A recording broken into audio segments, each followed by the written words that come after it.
네, 오늘은 제가 좋아하는 호호포노포노 체험 사례에 대해서 말씀드리겠습니다. 우리 왜 호호포노포노 후렌 박사가 그렇게 말하잖아요. 100%내 책임이라는 것을 믿고 뭐 무슨 일이 벌어지면 나를 정화하는 것이 다 내 잘못이라고 생각하고 나를 정화하는 것이 가장 중요하다. 내가 고쳐지고 내가 잘 되면 정화되면 그 일은 잘 해결된다. 이런 그런 말을 들었잖아요. 오늘은 그 예를 한번 들어보겠습니다. 어떤 부인이 집에 가만히 있는데 전화가 왔어요.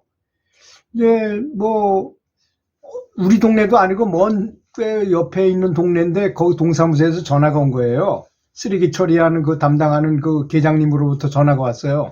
뭐라고 왔냐면 그 버린 쓰레기 여기 버리는 데가 아닌데 댁이 여기다 갖다 버렸기 때문에 벌금을 부과해야 되는데 벌금이 한 10만 원 정도 나올 거라고 준비하고 계시라 그러는 거예요. 갑자기 그럼 말이 안 되잖아요. 자기는 거기 간 적도 없고 그쪽에 쓰레기장이 뭐 어디에 어떻게 위치해 있는지도 모르는데 갑자기 벌금을 10만 원을 부과한다고 말하니까 이 사람은 너무나 황당하잖아요. 그래서 옛날 같으면 이제 막 싸우려고 덤비고 뭐 가서 뭐 어떻게 되는지 뭐 증거를 찾아보고 막 그랬겠지만 이 호포노포노를 접한 다음이기 때문에 이 부인이 아, 그렇습니까? 말씀하신 모든 것을 잘 들었습니다. 저에게는 참 억울한 일이지만 일 처리하지 그렇게 그런 걸 처리하시는 분의 입장에서 볼 때는 이거 해결하기가 참 어려울 것 같이 느껴집니다. 모든 것이 전적으로 제 책임입니다.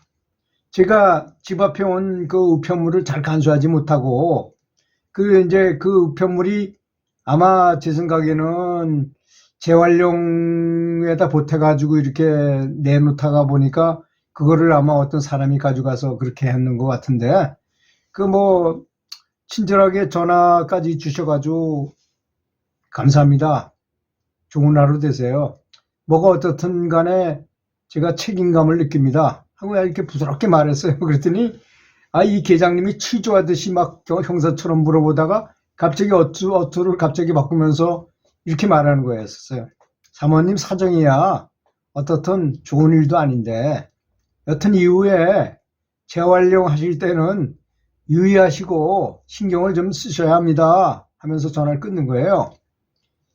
그 이후에 이제 이분도 좀 억울한 마음이 올라왔지만 세상에 모든 벌어지는 일들이 나에게도 벌어질 수 있구나 하는 것을 생각하는 계기가 됐고 삶이 나에게 준 메시지였구나 하는 것을 이제 느끼게 됐답니다. 그래서 이제 자기를 정화하기를 계속했어요. 자기야, 다 내 잘못이다 이런 것이 내가 불찰로 거기다 내놨기 때문에 이게 어떤 사람이 가져가서 그렇게 했으니까 그 사람이 뭔가 벌금을 부과하려고 그러는데 뭔 증거가 없는데 거기 뚜렷하게 증거가 나오니까 나한테 전화했겠구나. 그렇구나. 그래서 내가 다른 사람이 일일지라도 그렇게 했을지도 모르는 일 아니겠는가 하면서 자기를 이제 계속 정화를 했다고 합니다. 그래서 이제 이제 벌금 일주일 있으면 이제 벌금 통지 10만 원짜리가 날아오기로 했는데 날아오지 않더라고요.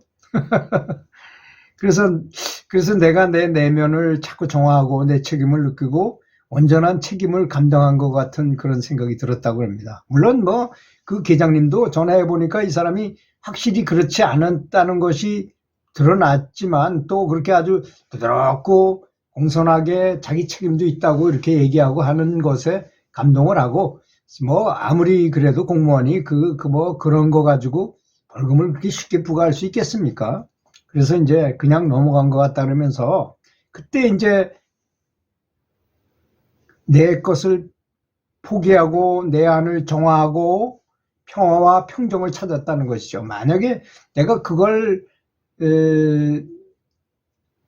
찾느라고 막 그랬다면 아마 정신적으로 또 감정도 많이 피폐해지고 그랬을 거 아니겠습니까? 그래서 그 계장님이 아마 어쩌면 전화로 전달되는 내가 나를 정화하는 것을 알아챘는지도 모르겠습니다. 억울한 것도 겪는 것도 나의 몫이고 내 책임 안에 있다고 이렇게 믿었다는 것입니다. 그래서 그 벌금을 부과하지 않고 잘 넘어갔다는 그런 예를 이분이 들었어요. 그 예를 듣고 보니까 자기 정화라는 자기 책임이라는 것이 굉장히 중요하구나 하는 생각이 들었습니다. 네, 두 번째 이야기는 이제 어떤 사람이 이제 이 사람은 작가였었어요. 그런데 어떤 사람이 아주 굉장히 그 악플을 가지고 이제 메일을 보냈어요. 아주 흥분시키고도 남을 만한 그 내용으로 아주 나쁜 메일을 보내왔어요. 옛날 같으면 이제 감정적으로 흥분해서 불쾌한 편지를 쓴 사람을 설득시키려고 아마 뭐 답장을 보내거나 아니면 전화를 하거나 했었을 것입니다. 그렇지만 이제 이 호포노포노를 배운 다음에 프렌 박사의 방법을 한번 써보기로 했어요. 그래서 그 작가는 계속해서 조용히 말했어요. 미안해, 용서해, 고마워, 사랑해. 미안해, 용서해, 고마워, 사랑해. 이렇게 조용히 자기 스스로를 이렇게 정화한 것입니다. 글쎄 뭐 특정 그 사람한테 한 것도 아니고 단지 외부 상황을 창조한 내 마음속에 있는 사랑의 감정을 불러일으키기만 한 거잖아요. 이건 계속 내 속을 정화하는 거였죠. 근데 1시간도 되지 않았는데 그 보냈던 사람으로부터 전에 대한 그 보낸 메일에 대한 사과하는 메일이 도착을 했다는 것입니다. 중요한 점은 그 작가가 사과받기 위해서 어떤 외부적인 행동도 하지 않았다는 것입니다.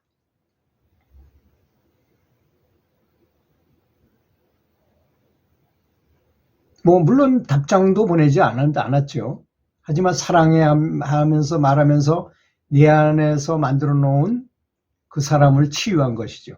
그 사람이 곧 나라고 생각한 거니까 이 호포노포노가 굉장히 수준 높은 치료법이라고 저는 생각합니다. 만물은 동일체라는 것을 실천하는 거잖아요. 이거는 우리는 만물 동일체다 이런 말만 알고 있지 실제로 체험한 사례는 별로 없거든요. 이렇게 한다는 것이 참 수준 높은 것이 호포노포노 사례라고 생각합니다. 네, 세 번째 사례 말씀드리겠습니다.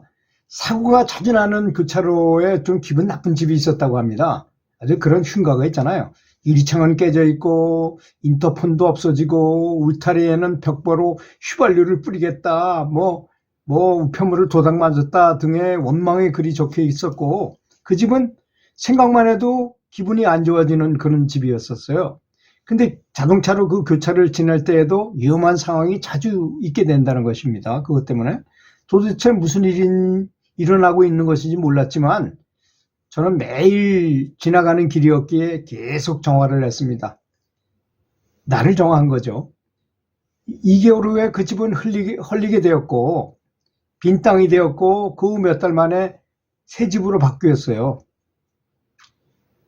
그 정화의 방법은 그 집 앞을 지나갈 때 마음속으로 다음과 같이 정화했어요. 만약 이 땅에 얽매인 영혼이 있다면 부디 용서해 주세요.